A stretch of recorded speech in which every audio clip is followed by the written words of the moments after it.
What is going on, everyone? Site Perspectives, giofvcks here, and yeah, we gotta talk. We really have to talk because there's some things that I'm just like I'm learning about, and I'm gaining more information, and then I also want to share my opinion and perspective. My perspective, um, and also like listen, hopefully get some feedback from you all in the comment section so I can get y'all perspective as well.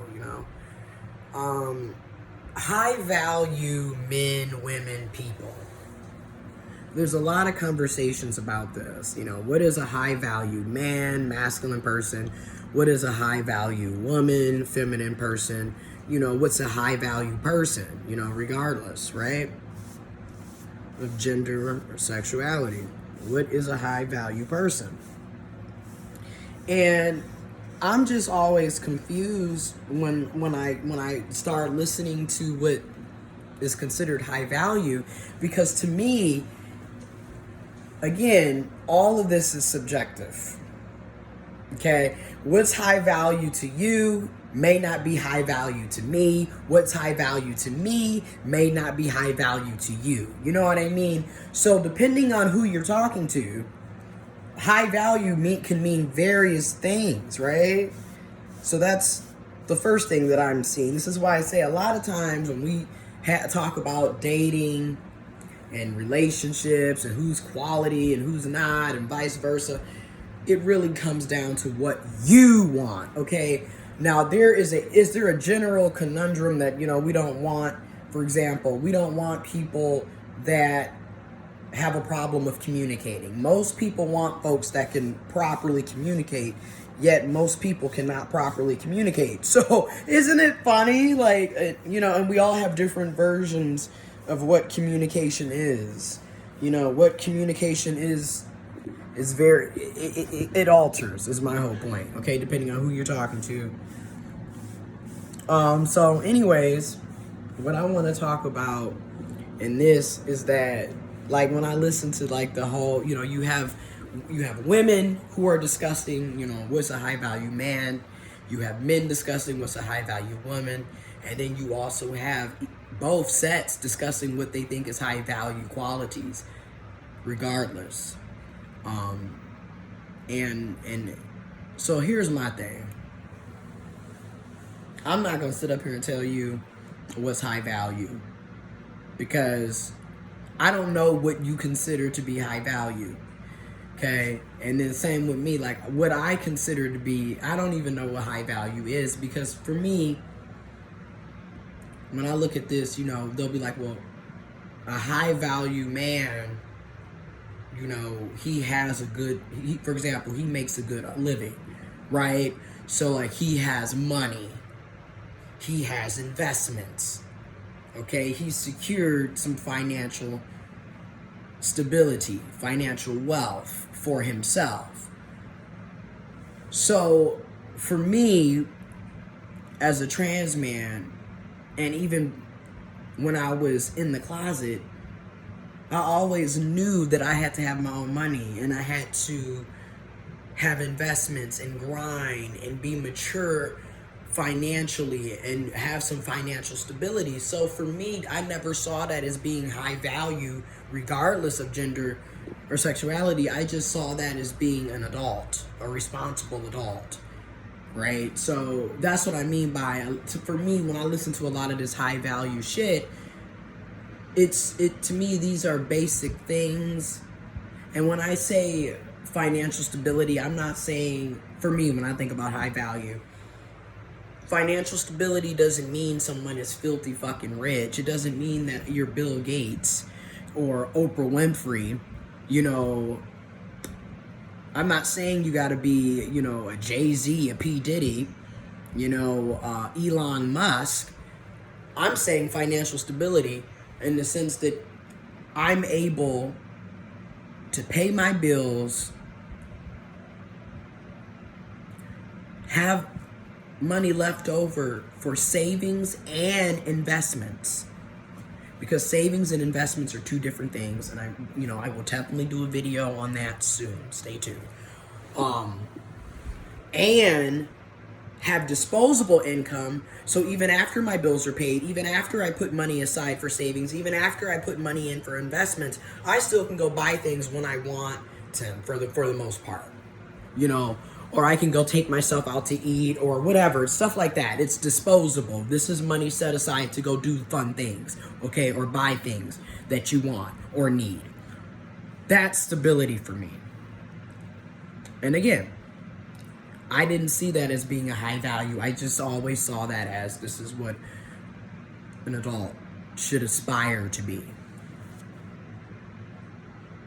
Now, then they want to talk about, you know, high value as far as looks go. And again, a lot of this, in my opinion, is, again, back to the individual. Because, again, what I find attractive is not going to be attractive to you, and vice versa. And then also, a lot of this, too, in my opinion, is, from my perspective, is also very much fat shaming and body shaming.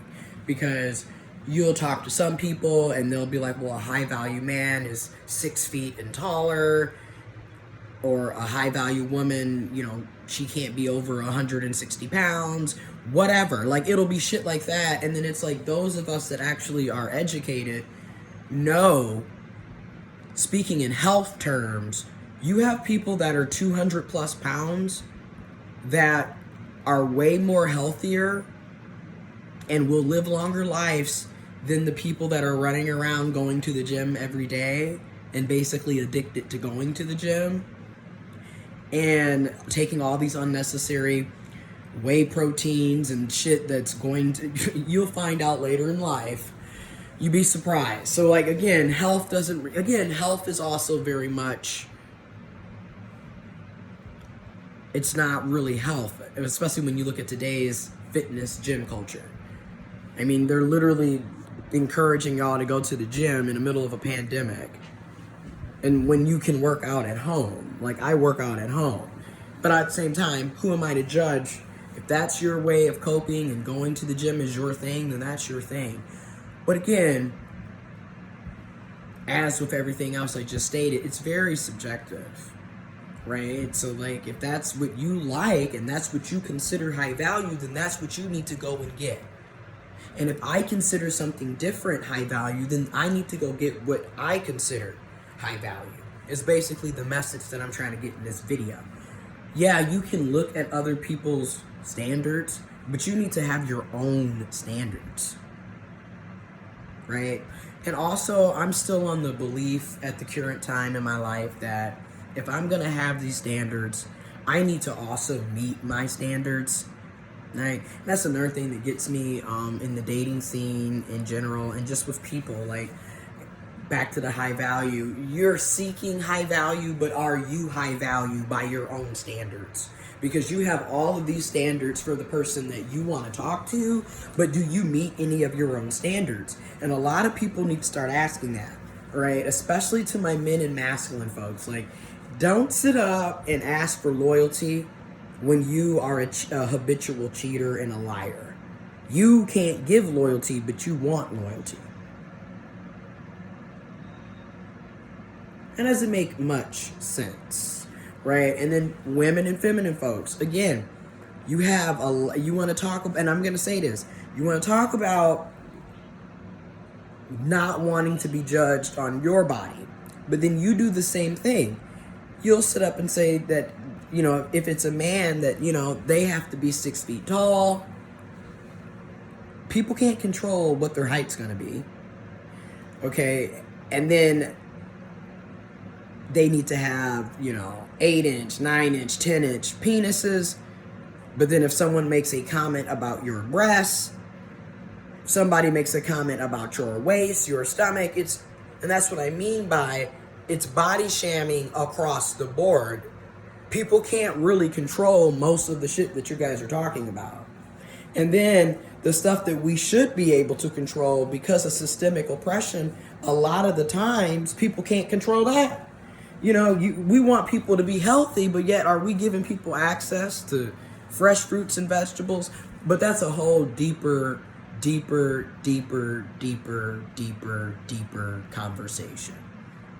But when I think about high value, I just sit back and it really occurred to me, like, there's truths in all of it, but there's also a lot of falsehoods, a lot of lies, you know. And if you're not careful, you can get a lot of misinformation and be perpetuating more toxicity, regardless of your gender, regardless of your sexuality. And I think a lot of us need to make sure that, you know, we critically think. Because another thing that I'm also getting from this high value shit, things repeat itself. You know, things are very cyclical. Like, it just keeps coming back. 10 years ago or so, we had the whole black gender war, where it was literally the battle of the sexes, if you will. To put it in that framework. Granted, there's way better ways, terminology now. But back then, it was the black gender war. And when I look at this high value shit, that's kind of what I see now, you know, except it's just regardless of gender, sexuality. Everybody's like, and don't get me wrong, there's nothing wrong with you having standards. I'm not saying don't have standards, like, no. And if that's the type of high value person that you desire, go for that high value person. But in the same breath, make sure that you're not a hypocrite, okay?